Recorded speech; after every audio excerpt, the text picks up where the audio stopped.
साक्षात रघुनाथ खड़े हैं। अगर तुम मुझे मार दोगे तो मैं प्रभु का दर्शन करते करते मर जाऊंगा। इसी के लिए तो मनुष्य जन्म लेता है, मार दो। लेकिन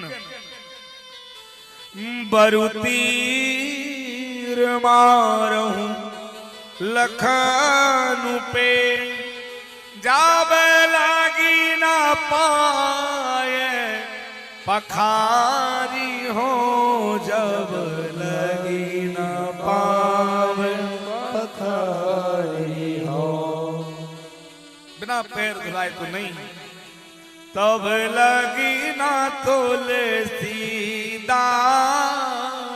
नाथ, कृपालु पारु तारी हूँ मैं, कृपालु पारु तारी हूँ मैं, कृपालु पार